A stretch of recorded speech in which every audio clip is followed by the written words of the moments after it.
Assalamu alaikum and welcome back to another episode of the Manifesting Muslimah Ramadan series, Aligning with Allah. In today's episode, we are going to talk about when Allah changes you before He changes your circumstances. Very apropos the last episode about not showing up in perfection. I'm actually not going to stop and re-record that. I'm going to leave that in because the important part is that I'm showing up, even if I, have tongue twisters or I mess up a word and stuff. Alhamdulillah. Okay. When Allah changes you before He changes your circumstances. Oh, wow. This episode, this topic, what we're going to talk about today is so important for us to understand.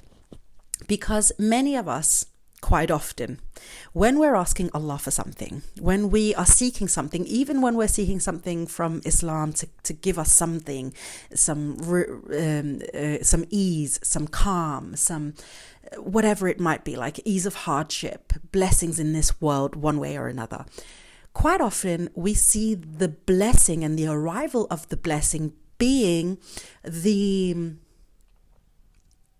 start of our transformation, the thing that promotes our transformation, that we are stuck as we are until Allah blesses us with whatever the thing is so that we can transform and get to the next step. Unfortunately, more often than not, in fact, I will say that Allah is actually looking for the transformation before the blessing. So He's actually asking for us and kind of pushing within us the transformation before He will bless us. He's asking for us to learn what it is that we think the blessing is going to teach us or give us before He will give us the blessing itself. Now, some people might think of that and being like, no, I can't, I need the other thing, but hear me out, sis, because this is such a huge integral shift that we have to make internally to understand the way that Allah often responds to du'as and the way that He often reflects the dunya back to us, meaning how He's going to continue to bless us and bless us and bless us and bless us, and how the world's going to respond to us. Now, there's this very, very overly quoted, but of course it's because it's very beautiful, hadith where Allah subhanahu wa ta'ala says, I am to my servant as my servant thinks of me. Right? Now, many people think that just has to do with, well, if I think Allah is merciful, then He's going to show up merciful to me. If I think Allah is going to punish, then He's going to punish me. It goes beyond that. It is, in fact, such a hugely encompassing hadith and statement that Allah has made there that we should really reflect so much more on that, especially when we're asking for something from Allah, because we can, in fact, change our own circumstances through our understanding of this one statement that Allah made. I'm going to just kind of rewind a little bit. Allah also says, if you are grateful, I will give you more and more. So if you're asking for something, then it helps to be grateful. Now, many people will say to me, but I can't be grateful because, let's take the very popular example of wanting to get married. I can't be grateful because I'm lonely.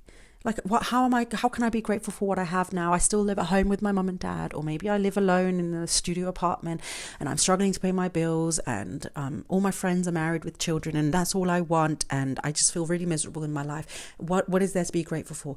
Well, the gratitude is that, your life is not over yet. For instance, there's still time to meet someone. For instance, that you have autonomy of your life, still can do things that people can't when they're married, which that was a lesson that I personally had to learn when I was married. I'm obviously divorced now, but alhamdulillah, by the way. I had to learn wait a minute. I can't do some of the things that I really like to do, and I really was taking things for granted when I was single. I'm single again now, but from the perspective of being married.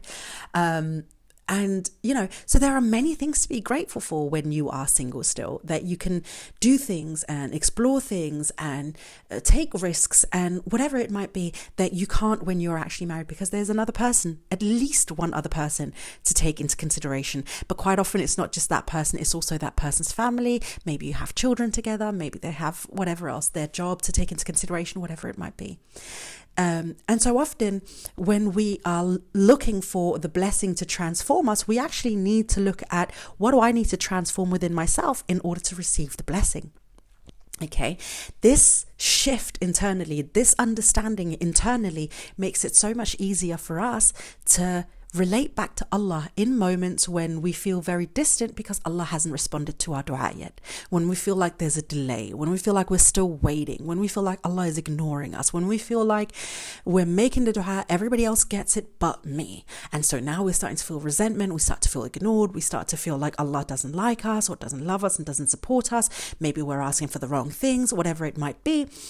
And in reality, Allah is just sitting there patiently waiting for you to understand that He's actually, by perhaps delaying some of these things or asking you to wait a little bit longer for it, because He's trying to promote within you a transformation so that you can actually receive the blessing fully, and not just receive it once and then it disappears, but receive it and keep it. Maintain it, do the best that you can with it. Because the truth is that most of the blessings that Allah gives us is, while they're wonderful, of course, it's not the blessing itself, it's the transformation that we have to go through in order to receive the blessing that makes the blessing that special. How many times have you met somebody in your life where they get amazing opportunities or something? People come and ask for their hand in marriage, or they have a beautiful husband and family and whatever. I'm staying with this example because I know that this is very appropriate for many of you out there. And you know them to just kind of have kind of a blessed life in many ways. But within themselves, this transformation hasn't actually happened, and it's the downfall of them. They sabotage a good relationship. They sabotage relationships before they even begin. Allah is trying to bless them with something, but they keep sort of sabotaging it because they don't get it. They're so sour. They can't do the most of it with what they have because they haven't learned gratitude. They haven't learned true gratitude. And so while you might be thinking, well, why did Allah give them then that blessing? Well, that's probably because that's part of their test. Allah doesn't want to test you in your marriage. He wants to test you in your patience up to your marriage, or whatever it is the transformation is for you before your marriage. Alhamdulillah. So you might have a marriage that's much easier once you do get married, where other people might get the marriage beforehand, but because the transformation has to come during the blessing. By the way, and I don't know if I said that in the beginning, I think I said quite often the transformation has to come before the blessing. Sometimes the transformation comes during the blessing, okay? And it's not up to us to say which is going to be which.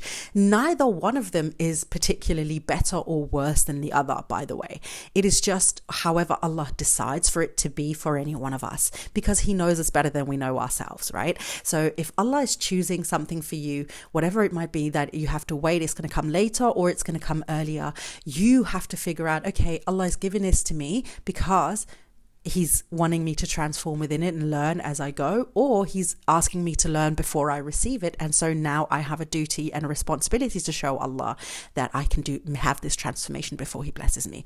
Whichever it is the case, the point here is not to focus on the blessing itself, but to focus on ourselves. What can I do? What can I learn? How can I show up more? How can I live in tawakkul, in sabr, in shukr, in any of the values that Islam is teaching us, that Allah likes to see within us. So instead of counting days until the blessing comes, or counting days until the blessing looks good, even though we've already received it, start thinking about, how can I now start showing up for it? How can I, instead of pointing my finger at Allah all the time, say, let me try and pointing that finger at myself a little bit and say, what if Allah has already showed up exactly the way He's meant to, which, by the way, spoiler alert, He always does. But okay, listen, for the sake of argument, what if Allah has already shown up and the missing piece is actually not Him showing up, but me? What if Allah has already given me the blessing, but I'm the one who's not living up to it? Just a question to ask yourself. See what comes up for you. It might be a lot of resentment to begin with. It might be a lot of denial to begin with. But ultimately, you might actually get some aha moments about yourself, learn some new things about yourself, and Those kinds of things might help that transformation. And then you might see the blessing and whatever it is, that ease and calm and whatever that you're looking for the blessing to bring you, start slowly but surely trickling in, because now you're a part of the transformation that Allah wants you to go through.